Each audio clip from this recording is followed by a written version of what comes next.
video kali ini saya akan menerangkan tentang dasar pembangunan ekonomi yang sudah ataupun yang telah diperkenalkan oleh kerajaan dalam usaha untuk membangunkan ekonomi dan mengukuhkan lagi ekonomi yang ada di Malaysia pada zaman tersebut.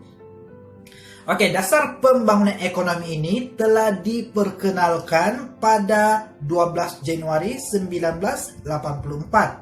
Oke, ada 3 matlamat utama dasar pembangunan ekonomi ini.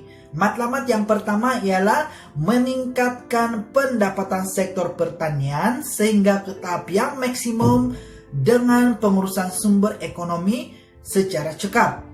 Yang kedua, memaksimumkan pendapatan pekebun kecil, dan yang seterusnya memajukan komoditi yang mempunyai potensi untuk diekspor. 3 strategi yang dilaksanakan dalam usaha untuk mencapai matlamat tersebut ialah pertama, kerajaan mendorong pembukaan tanah baru di bawah Felda, Agensi Pembangunan Wilayah dan juga Negeri. Yang kedua, pengenalan pembangunan in situ untuk meningkatkan produktiviti kawasan sedia ada. Dan yang seterusnya, yang ketiga ialah melibatkan sektor swasta dalam proyek perswastaan pertanian di bawah Kementerian Pertanian. Oke, di bawah dasar pembangunan ekonomi ini ada 5 dasar-dasar utama yang telah diperkenalkan, yaitu yang pertama, dasar pensyarikatan Malaysia. Dasar pensyarikatan Malaysia ini merupakan dasar yang sudah diperkenalkan pada 25 Februari 1983. Matlamat utama dasar pensyarikatan ini ialah merangsang pihak swasta untuk terlibat secara aktif dalam pembangunan negara. Jadi dalam konsep pensyarikatan Malaysia ini, Malaysia dianggap sebuah syarikat manakala pemilik dia ataupun pemiliknya ialah sektor swasta dan sektor kerajaan. Jadi semua pekerja kerajaan dan swasta merupakan pemilik saham yang bertanggung jawab untuk membangunkan syarikat, yaitu Malaysia. Sebenarnya penempatan pegawai kerajaan di syarikat swasta ini, dia mampu untuk menjalinkan hubungan dan berkongsi kepakaran. Dan yang seterusnya, sektor swasta walau bagaimanapun dia harus memahami dasar kerajaan dan memberi keutamaan kepada kepentingan nasional di samping mendapat untung yang maksimum. Jadi maksudnya di sini, selain daripada mendapat untung, sektor swasta perlu mengutamakan dasar kerajaan, yaitu untuk membangunkan negara. Dan seterusnya, pihak kerajaan pula dia mestilah memberikan perkhidmatan sokongan. Perkhidmatan sokongan untuk memudahkan operasi sektor swasta. Maksudnya di sini sektor swasta dan sektor kerajaan ini dia saling bergantung antara satu sama lain dalam usaha untuk membangunkan ekonomi di negara Malaysia. Oke, seterusnya ialah dasar penswastaan. Ini adalah dasar yang kedua. Oke, matlamat utama dasar penswastaan ini ialah mengurangkan beban keuangan kerajaan. Yang kedua, meningkatkan produktiviti dan kualiti perkhidmatan dan barangan. Dan yang ketiga ialah mempercepatkan pembangunan ekonomi negara. Ada 3 matlamat utama dasar penswastaan. Oke, unit perancang ekonomi ataupun UPE telah diperkenalkan di bawah dasar penswastaan ini. Tujuan UPE diperkenalkan ialah untuk bertindak memberi panduan kepada kementerian dan jabatan yang ingin menjalankan penswastaan. Tentunya kerajaan akan dapat mengurangkan beban keuangan melalui dasar penswastaan ini, dan tumpuan juga boleh diberikan kepada pembangunan sektor lain. Oke, dasar yang ketiga ialah dasar Hala 7 cara baru. Matlamat utama dasar Hala 7 cara baru yang pertama ialah membangunkan kawasan luar bandar, dan yang kedua meningkatkan pendapatan petani dan pekerja desa melalui penglibatan dalam sektor pelaburan. Oke, strategi yang dijalankan dalam usaha untuk mencapai dua matlamat dasar hala 7 cara baru ini ialah yang pertama, mengelompokkan kampung-kampung menjadi pertempatan besar.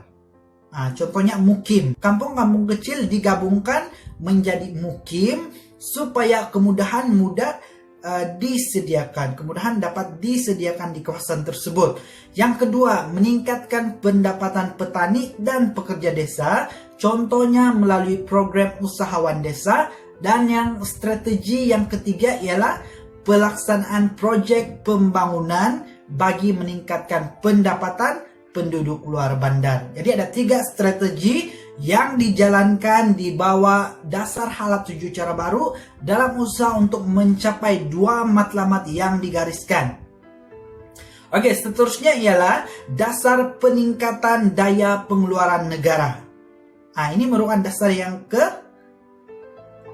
keempat. Dasar yang keempat, dasar peningkatan daya pengeluaran negara. Matlamat utama dia ialah pertama, mencapai kadar pertumbuhan ekonomi yang berterusan walau dalam apa rintangan, walau dalam apa jua cabaran.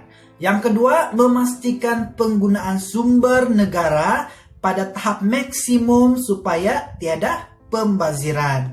Dan yang seterusnya, meningkatkan sektor perindustrian mampu bersaing di peringkat antara bangsa.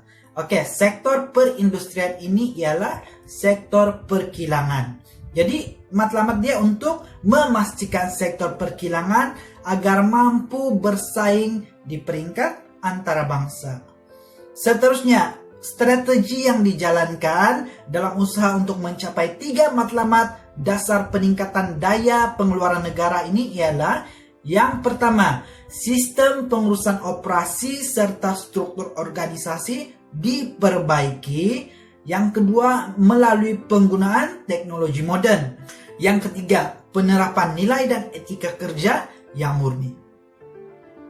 Oke, dasar yang kelima. Dasar kependudukan.